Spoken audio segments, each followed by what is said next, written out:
Well, if you've ever flown in or out of Sydney Airport, you'll know that the traffic around the airport is a disaster, especially in the mornings from around 5 a.m. It's not unusual to see traffic banked back for about 2 kilometres into the city. And the government, as today, pledged to fix it. We'll see the spending in the budget tomorrow. Joining me now live is the Urban Infrastructure Minister, Paul Fletcher. You join me here in the studio. Thanks so much for your time.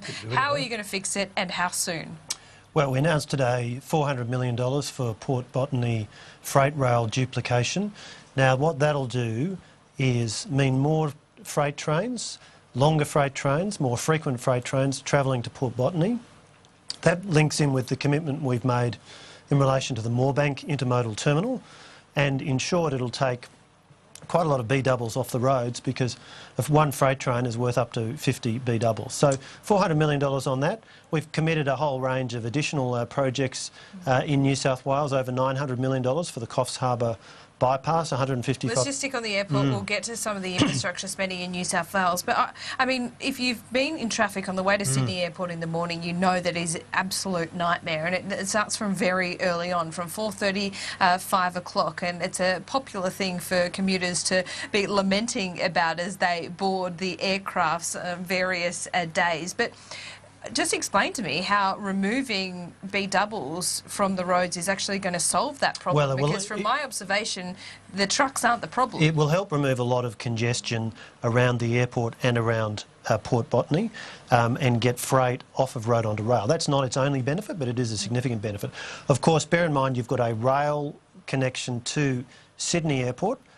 The usage of that has jumped dramatically. It's now around 20% of total passengers to the airport are going by rail, and that's because rail is reliable in terms of journey time, whereas the road time can be variable. Can you do anything about those bottlenecks into the domestic airport in particular, or not really?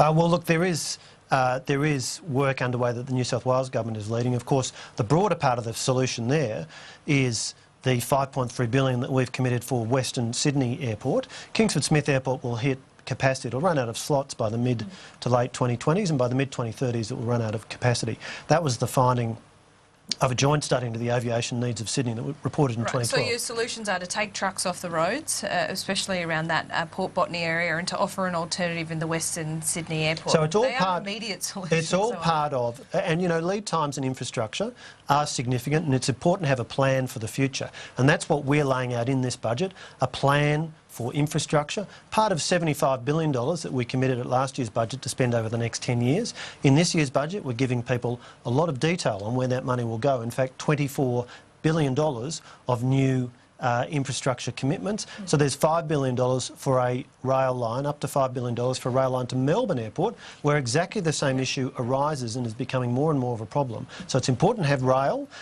We're also committing significant funds really all around the country, $1.75 billion for the North East link. So you're Santa. Scott Morrison's not Santa, but you're acting like Santa, are you? No, this is taxpayers' funds being carefully invested in the projects around the country that will deliver the greatest benefit in terms of reduced congestion, greater efficiency and productivity. Because if you're a tradie and you can get to 5 jobs in a day, not 4, because it takes you less time on the road, that's productivity. Yep. But also better safety. So important. Can I just go back to Sydney Airport, because there was a report into Sydney Airport and the profit margins on the car parks that were just extraordinary. Is there anything the government can do about this? Because Sydney Airport surely is a joke when it's the only airport around the world that you can't do a curbside collection of a passenger. I mean, LA Airport you can do it, in New York you can do it, Heathrow you can do it. Why not Sydney? Well, again, the fundamental policy response is to make sure that there is competition in airports in Sydney. At the moment, Sydney is a city of 5 million people. How do you do that? I mean, they have a monopoly. The ACCC even said so. By building a second airport. That's how we're delivering competition. It'll be under different ownership. It'll be owned, in fact, by the Commonwealth Government, at least initially. In due course, when Western Sydney Airport is open and has established traffic patterns... Paul Fletcher, what do you do about the fact that these people that own Sydney Airport, the Sydney Airport Corporation, are forcing people to park, even if it's for 10 minutes, or they have to sit in their cars and do lunch? Look, you're right. Isn't it a ridiculous situation? The ACCC... There's no curbside pickup. The ACCC has had some significant criticism of Sydney Airport on those grounds. But the point I make is the fundamental solution is to deliver competition. Sydney is very unusual as a city of 5 million people to have only one airport with scheduled passenger traffic.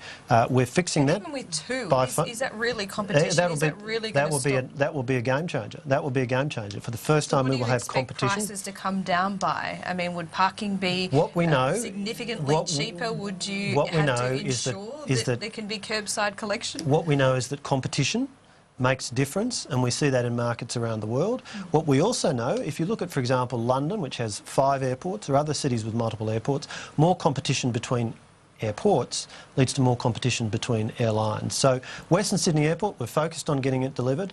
By the end of this year, early stage earthworks will have commenced. There's already work underway on the site, so the high voltage transmission line already being undergrounded. That's a over $100 million contract. Yep. The Northern Road being relocated, part of the $3.6 billion Western Sydney infrastructure plan. So there's a huge amount happening in infrastructure around the country, and $24 billion more of projects being announced. So passengers could boycott Sydney Airport at Mascot and just go to Western Sydney. That might solve the parking problem. That will be an option. That's ultimately competition. Bear in mind, there are 2 million people who will be closer to Western Sydney Airport than to Kingsford Smith. Right. So the key point is when we get competition in airports, you're going to see some significant changes. Just finally, have you had an angry New South Wales Premier on the phone? The New South Wales government hasn't got a huge share of this big infrastructure spend, only a fraction of it. There's $25 billion being spent thereabouts and they're only getting about $1 billion. Let's be clear, there's a phenomenal amount happening in Sydney and in New South Wales, much of it funded by the Turnbull government, as well as $5.3 billion for Western Sydney Airport. There's WestConnex, where we're funding $1.5 billion in grant, $2 billion in concessional loan. NorthConnex, $412 million. The Pacific Highway from Sydney all the way up to the Queensland border, being upgraded to 4 lanes all the way. That's $5.6 billion in total for that project. And of course, another $971 million announced just today for the Coffs Harbour bypass, which will form part of that. So you've got a huge range of projects, the $3.6 billion Western Sydney infrastructure plan. So a huge amount happening in Sydney, big focus on getting it delivered. And in this budget, very significant infrastructure investment additionally going into Victoria and Melbourne, Queensland, Brisbane, Adelaide, South Australia, Tasmania. $561 million for the Bridgewater Bridge. That's a very big deal. It's been talked about for a long time. Bill Shorten the other week was there and offered $100 million. He got laughed off the island, frankly. All this and a bigger surplus than expected a year earlier. So $461 million for the Bridgewater Bridge, $400 million for a road package in Tasmania, and I'm happy to talk to you about infrastructure until the cows come home. But I won't be commenting on things that are properly the domain of the Treasurer. Okay, Paul Fletcher, thanks so much for that. I appreciate it. We'll speak to you this week when we see those details. But stick around for this, because Eurovision has kicked off in Portugal with Australia's own Jessica Mauboy ready